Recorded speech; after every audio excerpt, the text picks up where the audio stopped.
Au bord de l'eau. Partie 122. Chapitre 19. Page 479. Wuyong, l'astre de Sapiens, se contenta de ricaner. Maître, continua Gaogai, pourquoi ricanez-vous sans rien dire? Si vous trouvez que quelque chose ne va pas, faites-nous en part. Frère aîné, dit Wuyong, vous êtes d'un tempérament direct et franc. Est-ce que vous vous imaginez que Wang Lu va consentir à nous garder ici? Grand frère, vous n'avez pas sondé le fond de son cœur et vous vous fiez simplement à des mines et des faux semblants. Qu'entendez-vous par mine et faux semblants? Frère aîné, vous n'avez donc rien remarqué? Ce matin, quand il bavardait avec vous au cours du déjeuner, c'était avec sympathie. Mais ensuite, quand vous avez raconté que nous avions massacré tant d'Essèbes et de soldats des patrouilles chargées d'arrêter les bandits, ne relâchant que le seul Itao, quand vous avez décrit la prouesse des trois frères Wan, il a commencé à faire une autre tête. Il approuvait du bout des lèvres, mais au fond de son cœur, il trouvait cela hautement désavouable. D'ailleurs, si son intention était de nous garder auprès de lui, on aurait fixé nos positions respectives dès ce matin. Dun Quan et Song Wan ne sont que deux brutes grossières. Comment aurait-il la moindre notion des usages? Le cas de Lin Chong est différent. C'est un ancien inspecteur des gardes de la capitale orientale. Un homme des grandes villes versé en toutes choses, qui doit ronger son frein en se contentant de la 4e place. Ce matin, je l'ai vu observer Wang Long quand celui-ci faisait mine d'être d'accord avec vous. En son fort intérieur, ses simagrées le révoltaient. Il n'a pas cessé de fixer Wang Long et bouillait d'irritation. À mon avis, Lin Chong a pour nous une grande considération, mais nul moyen de nous la témoigner. Cependant, le petit étudiant que je suis croit être en mesure de lancer quelques propos susceptibles de provoquer des dissensions instinctives dans ce repère. Je suis sûr, maître, que votre tactique fera merveille, et je m'en remets à vous, dit Gaogai. Et ce soir-là, les 7 hommes allèrent se coucher.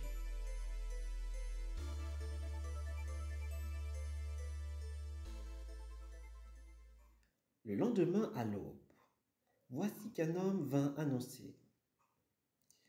L'instructeur Lin vient vous rendre visite. Wuyong dit à Gaogai. C'est lui qui vient nous chercher. Cela cadre parfaitement avec mes plans. Les 7 hommes s'empressèrent de se lever pour accueillir Lin Chong, tête de léopard, qu'ils invitèrent à entrer dans leur salle. Wuyong, le clerc, s'avança pour le remercier et dit « Objet de votre faveur la nuit dernière, souffrez que nous vous en exprimons notre gratitude, car c'est trop de bonté de votre part. » Moi qui n'ai nul talent, rétorqua Lin Chong, je ne vous ai pas traité assez dignement, bien que je désire vivement vous honorer. Je ne suis pas maître de le faire et vous supplie de ne pas m'en tenir rancune. Bien que nous ne soyons que des gens ordinaires, reprit Wuyong, nous ne sommes pourtant pas des morceaux de bois. Comment ne pas nous rendre compte de l'affection imméritée que vous nous portez, capitaine, et de vos sentiments favorables? Croyez que nous y sommes profondément sensibles.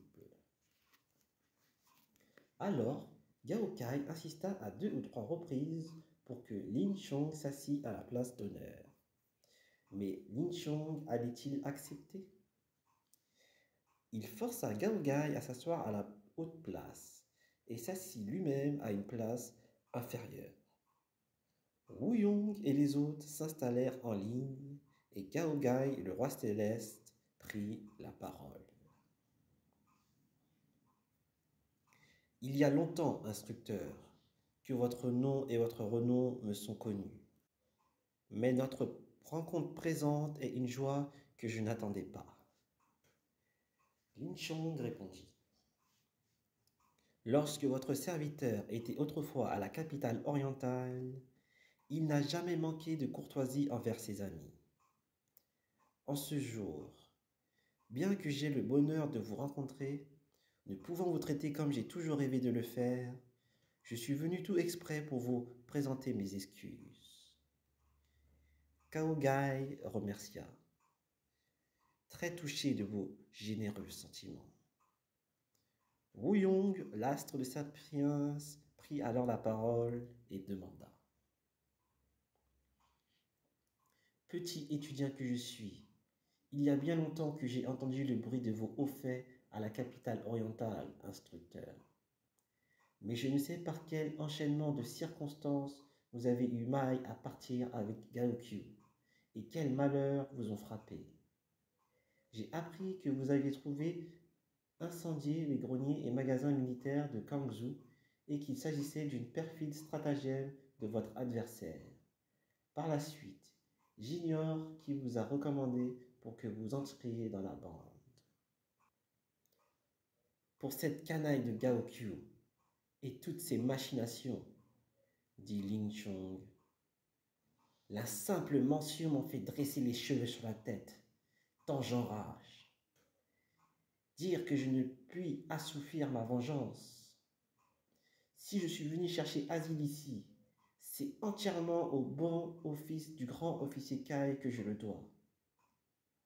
Ce grand officier Kai, demanda Wu Yong, n'est-ce pas celui qu'on appelle, parmi les rivières et les lacs, le petit ouragan Kai Jin? Précisément.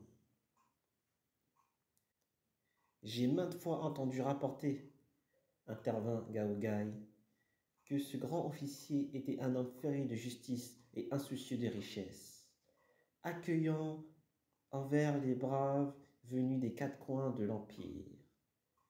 Il paraît qu'il est le descendant direct d'un empereur des Zhou orientaux. Par ma foi, je serais bien aise de faire sa connaissance. Wu Yong reprit, s'adressant à Lin Chong. Ce grand officier Kai est universellement célèbre et fameux partout sous le ciel. Assurément, instructeur, si vous n'aviez pas eu des talents martiaux hors de pair, il n'eût jamais consenti à vous donner une recommandation pour venir ici. Sans vouloir vous flatter, Wang Lung aurait dû en tout état de cause vous céder la place de chef de la bande. C'est là l'opinion générale, et ce n'eût été que conforme à la lettre du grand officier Kai. Maître, un avis aussi précieux m'honore. Cependant, c'est parce que j'étais coupable d'un grand crime que j'ai dû chercher refuge auprès du grand officier Kai. Et ce n'est pas qu'il n'ait voulu me retenir, mais je craignais vraiment de le compromettre. Cela m'a déterminé à faire l'ascension de cette montagne. Je ne prévoyais pas que je me retrouverais un jour aussi embarrassé pour rester que pour m'en aller. D'ailleurs, il ne s'agit nullement d'une question de préséance. Tout vient du fait que Wang Lang est un velléitaire confus dans ses propos, ce qui rend la coexistence très difficile. Pourtant, objecta sournoisement Wu Yong, le capitaine Wang fait bon accueil à tout le monde et témoigne d'une grande affabilité. D'où vient qu'il ait l'esprit étroit et borné? Présentement, expliqua Lin Chong, c'est une grâce du ciel que l'arrivée au repère d'une troupe de preux tels que vous, prêts à tout pour coopérer, C'est vraiment un surcroît de fleurs sur du brocart, une pluie sur des jeunes pousses assoiffées. Mais cet homme-là n'a que jalousie pour les êtres d'élite, qu'envie pour les gens de talent. Et sa plus grande crainte est d'être écrasé par la valeur des braves que vous êtes. Hier soir, quand notre grand frère racontait le massacre que vous avez fait des gouvernementaux, j'ai bien senti qu'il vous désapprouvait et qu'il commençait à méditer à ne pas vous garder ici. C'est pour cela qu'il vous a invité à passer la nuit dans ces lieux, près des barrières.